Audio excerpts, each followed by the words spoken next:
Hey guys, how's it going? Welcome back. So, I've been working on my pedal project in order to control my two different settings on my Mustang amps, as well as my Nux Loop Core pedal. Now, this pedal controller will work with probably several different loop pedals, possibly the Boss RC-3 as well, considering the Nux pedal is actually a copy, but made much better and way cheaper than the Boss one. Anyways, I've been searching the internet like everybody else for a control box, right? And Nux doesn't have anything for some reason or another. Go figure, I don't know why. But one thing they do suggest in the manual is to get a couple of these Cherub sustain pedals and a Y adapter with a stereo input, okay? Because it is a stereo input plug, because you have to control two different things. Anyhow, I thought, well, I'm not wasting my money on that. Can I build one cheap? Why, yes, you definitely can. So anyhow, I wanted to show you the wiring first of how this is actually done. So you've got ground and two lives on a stereo plug, so 3 wires. And what you want to do is, and it doesn't matter about the poles, okay, on the back of your buttons, but you've got, in this case I'm using red and I'm using black, because these are the lives on my plug, okay, and I've got white as my ground. What I did in this case was I took the little mini 1/8" stereo plugs, that the cables, right, that you see commonly on computer speakers, and they got a plug on each end. Anyways, I chopped the heads off one of them to give me more wire length, took another one, chopped one head off, and I'll show you that through the whole mess in a minute. Anyways, I joined them, and because their wiring was different for colors, I just altered the colors the way I needed in order to get my lives and my ground.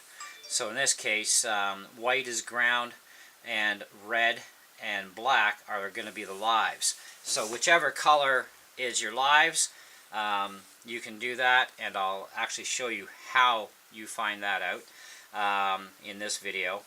But anyways, you have to tie one ground to a pole on a switch, okay, and then you got to move that same ground over to the other switch on one of its poles. All right. So basically, on the one switch, you've got your ground from your cable and your loop wire that's a ground. You tie them together, solder them onto one pole, take the other end of the single wire, go to the pole on the other switch. That's your ground. And then your lives go one here, one there. Now, whichever button you want on whichever side is up to you. What I saw in a YouTube video was a guy that made his own box, and he was just making the box just for the loop core only. Anyways, on the left side it controlled the tap, tempo, and the clear, and on the right side going through the phrases up and down. And so anyways, I figured, well, you know, and so I got the wiring right in order to do the same thing, and it works great. So this is how it's going to look for a 2-button system, which this is what you're going to need. And like I said, I got the 3rd button in here because that's going to control my Mustang amps. So now what I want to do next is I want to zoom the camera out, but I'm going to zoom in a little bit further for you if I can, hopefully, and you can see how that's wired. So here, this one and this one are the ones you need to pay attention to, right? So 2 ground wires off this pole, 1 ground wire will be left, it goes to the pole on this switch. Now these are also momentary switches. And what that means is when you push down on the switch, you create contact between the 2 poles, and it does what it needs to do. And being that it's a computerized pedal, you know, you do so many taps, boom, so many taps, boom. Just press down and hold, and it clears what you did. There's a tap sequence. Your manual for the Nux pedal, and you should have manuals for other pedals, will tell you how many taps you need to do for what. And you know, your recording and all that is still controlled from your main pedal, so basically you're now working with 3 different buttons. So anyways, let's turn this thing over for you guys. Now I still have to label everything, and I'll do that for the main demonstration video so you'll have it labeled. But selector here, okay, this is a PV auto mixer pedal. But selector is going to be your tap tempo and your other feature. And then this one here, push once to go up, push once to go up, double tap down, and that'll bring you through your loop phases. Okay, and that's exactly how it's supposed to work. Now people have had problems with this too, and I did as well. It drove me frickin' bananas. I even took the back cover off my pedal thinking it had a problem. But this is the cable at the other end. Now this is just a mini headphone jack. I didn't have the budget to just go out and buy just the stereo plug, and, and then run a whole wire straight through and blah blah blah. So it's kind of like cobbled together right now. When my budget increases and I want to make this more pro at that point, then I'm going to rewire everything heavy duty because I want to be able to use this for gigging. And that means I need durability, more so than this. Right now this is great for in the house.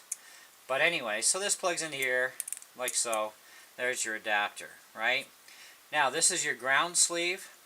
This sleeve in the middle is your one live, and then this is your tip. Now your tip is going to be your left button, which is your tap tempo stuff. Your middle sleeve is going to be your right side for phrasing up and down. So if that's the way you want to do it that way, or whichever way you want those buttons to be that's comfy for you. And these are buttons that I had kicking around, but they're only a couple of bucks a piece at an electronics store. And they're just momentaries, right? Like this one here, it's push on, push off, push on, push off. This one is going to control my amplifier. And I'm going to run a Y cable and a splitter between my two Fender Mustang 1 amps because they're hooked into my soundboard. So this one Footswitch will control both amps, and both amps will be programmed with the two modeling amps that it can control, because it can only do two, right? That's the way Fender designed the amps to work with the switch. But oh well, maybe next time they'll let you go through them all, but whatever. Anyway, so I still have to program my amplifier yet, both of them, for the exact same settings I want on each, and then I'm good to go. I might even do one with one setting and one with another. Who knows? We'll see. But anyhow, that's how it's set up.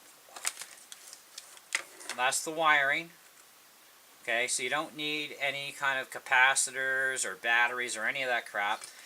Now, the way the guy on YouTube built his is he actually made his so that it was really super durable by getting a stereo 1/4-inch jack and mounting it right into the casing. This way he just has to have a little stereo to stereo loop cable, and he can have everything on the floor like that. I run all my stuff a little differently, and that's the way I did it. But you don't need the stereo jack. You can just go straight wire straight out to your stereo plug. No big deal. Piece of cake, easy peasy. Now, the problem I had that drove me bananas and figured out the cure in the end. Where the hell did it go? That's the problem with 10 miles of wire here. There it is. Okay, now I want to give you an up-close look at this. You will see, hopefully, right at the very back here, I've got an O-ring. Okay? That O-ring has to be there. For some unknown reason, it may be just my pedal, I don't know. You will find out.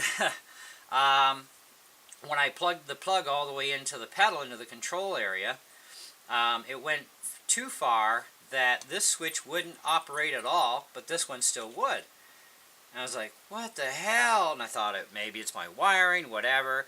And I found the wiring diagram from the guy who actually put this video up on YouTube of his. Of course, he didn't show the insides and how it was actually done, but he did have the diagram on a forum doing a Google search. And I think also on his video there is a link you can click too for the wiring diagram. But anyways, this O-ring is just the right size that you can plug the plug all the way into the pedal and both buttons work perfectly fine, which I'll show you that in the next video. Anyways, now if you're going to use these kind of momentary buttons, okay, these have long shafts on them, which is great, But on this plastic casing, I can't get access to the threads for the nut to go on, right? And the only way that's probably going to happen is if I was to drill that hole down, and then I could do it. But these things are a really snug fit into the PV box. But you can use an aluminum box, whatever. I mean, I got this PV box for like $5 at Music City out of their one bin. I was like, wow, that looks pretty beat up. I like that. How much? $5. All right, I'm in. So $5, ain't complaining, and it gave me 3 of these stomper switches, and I still got, 2 of them left. And these stomper switches new. They're not expensive, but they're not cheap either. Now I've got some spare switches on top of that, so that was bonus. Like I said, these buttons, you can buy them at electronics places that sell stuff like that. But I push them down, and they're really super snug in there. So what I'm going to do is I'm going to just lace this little area in here with some hot glue to keep them in there, because I don't want them to, wear and tear or stomping the pedal, and, someday they work loose. They probably never will, but I'd rather, have them in there. But, yeah, that works great. So, anyway, that concludes this video. So if you're wanting to build one of these little pedal control units for your looper pedal, even to build your own pedal for your Mustang amp, I was looking at $45 Canadian for the pedal for my Mustang amp, and it's like, it's just a single little dome with a on and off switch. Like, yeah, okay, we're gonna make our own. So now I got all 3 buttons here. That covers my Nux. This covers my amp, and it cost me $5 for the unit. I had the cables and wires already kicking around. But even that, even to buy all the supplies and the cables, it wouldn't cost you more than probably $20 tops, to buy everything, including a little project box to put it all in. Might cost you $25, but yeah, pretty sweet. So I will let you guys go. Let me know what you think about this. I have to label all this stuff the way I need it so that I remember what's what. I'll get to a demo video as soon as I can for you guys and show you how it all works. So thanks for watching, and hey, we'll catch you on the next one.